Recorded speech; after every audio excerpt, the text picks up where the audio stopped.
सिद्धार्थ संतोष जीवने क्रमांक 3. मी माझ्या बोलण्याचा विषय निवडला आहे ते म्हणजे राजकारण आणि समाजकारण.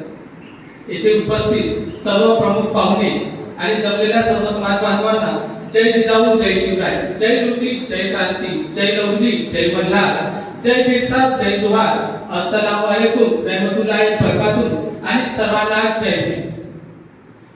मी जेव्हा या विषयाच्या शोधामध्ये निघालो तेव्हा माझा शोध एका नावावर येऊन संपला आणि ते नाव म्हणजे छत्रपती शिवाजी महाराज, अखंड महाराष्ट्राचे आराध्य दैवत. छत्रपती शिवाजी महाराजांनी 750 वर्षाचा गुलामीचा अंधकार फक्त आणि फक्त 50 वर्षाच्या आयुष्यामध्ये दूर केलाय. या महाराष्ट्राच्या मातीमध्ये यवनांचं राज्य होतं. केव्हा कधी यवनांची घोडे उभ्या पिकाला आडवी करत आणि गावातील मंदिराची कळस आणि अंगणातील तुळस उद्ध्वस्त करत. घरच्या आया बहिणीची आबरू घरच्या वैश्वर लुटल्या जात होती, पण कुणाच्या धमन्यात ताकद नव्हती की घ्या हाती तलवार आणि या यवनांचा नायनाट करावा. छत्रपती शिवाजी महाराजांनी इथं झोपलेल्या प्रत्येक व्यक्तीला जागं केलं, जागं केलेल्या व्यक्तीला उभं केलं, उभं केलेल्या व्यक्तीला चालवलं, चालत्या व्यक्तीला धाववलं आणि धावत्या व्यक्तीच्या हातावर स्वराज्याचं निशाण दिलं आणि त्याला सांगितलं तुला इथं स्वराज्य निर्माण करायचं आहे. ते कुणासाठी? माझ्यासाठी, मी राजा भाऊ म्हणून, माझा राज्याभिषेक व्हावा म्हणून नाही. छत्रपती शिवाजी महाराजांनी सर्व मावळ्यांना सांगितलं तुला इथं स्वराज्य निर्माण करायचं आहे ते तुझ्या मागच्या पिढीवर झालेल्या अन्याय अत्याचाराचा बदला घेण्यासाठी. तुला इथं स्वराज्य निर्माण करायचं आहे ते पुढच्या पिढीच्या भविष्यासाठी. तुला इथं स्वराज्य निर्माण करायचं आहे ते तुझ्या न्यायासाठी आणि तुझ्या हक्कासाठी.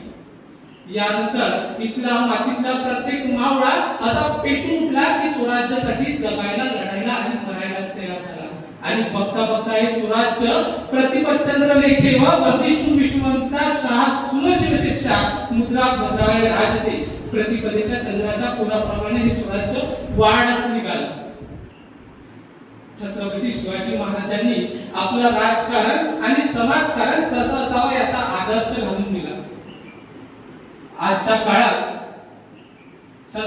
स्वराज्याचा जर कोणता वचननामा असेल तर तो वचननामा म्हणजे सर्वात पोटास लावणे, सर्वांच्या हाताला काम मिळालं पाहिजे. आज आपण 4 दिवसा अगोदरची जर गोष्ट पाहिली, आमचा शेतकरी शेतीमध्ये राबराब राबतो, कष्ट करतो, मातीमध्ये घाम गाळतो आणि तो जेव्हा आपलं पीक बाजारपेठेमध्ये जेव्हा विकण्यासाठी नेतो त्याच्या पिकाला किंमत मिळते 1 रुपया प्रति किलो.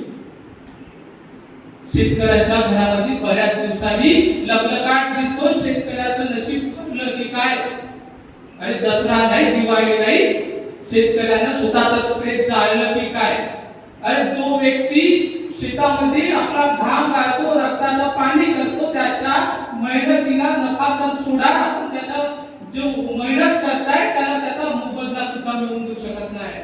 आणि जो व्यक्ती शेतकऱ्यांचा आवाज, जो आवाज उठवण्याचा प्रयत्न करतो, आज त्याचाच आवाज दाबला जातोय. शेतकऱ्यांचं कष्ट कोणी सहन कुणाला म्हणजे समजू शकत नाही आहे. जर आणि आपले राजकारणी व्यस्त आहे, आपली पुढारी व्यस्त आहे समाजामध्ये, जातीमध्ये, धर्मामध्ये भांडण लावून देण्यात. आपल्या पूर्वजांना लागलेला सर्वात महत्त्वाचा शोध म्हणजे हा अग्नीचा शोध होता. पण आजच्या राजकारण्यांना, आजच्या पुढाऱ्यांना लागलेला शोध म्हणजे हा जातीयतेचा आणि धर्मांधतेचा शोध आहे.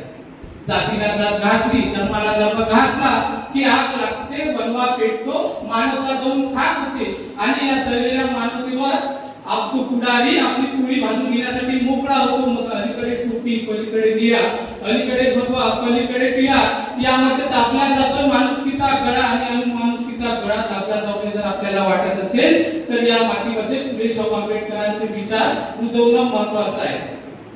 आज युवा आवाज उठवतो तर त्यांना कॉकरोचेस म्हणण्यात जातं, त्यांच्यावर आरोप करण्यात जातं. त्यांना मी सांगतोय, आरोप लगाए हम पर भी ये नौजवान नाकारा है, आडंबर पाले रहते अनपढ़ गवार नाकारा है, आपस में लड़ते रहते धर्म संप्रदायों के हित, ये कभी नहीं हो पाएंगे वैज्ञानिक दृष्टि से विकसित. लेकिन मैं आज बता दूंगा इन स्वयं घोषित विद्वानों को, बुद्धि और सामर्थ्य नापने वाले सब पैमानों को, माना आजाद देश में जन्म लिया, जितना चंद्रशेखर सुभाष जिले उतना संघर्ष भी नहीं किया, लेकिन कोई कायर ना समझे हम हर जवाब वतन का देंगे, यदि वतन मांगेगा कुर्बानी तो भगत सिंह, राजगुरु, सुखदेव बनकर देंगे। जय जय।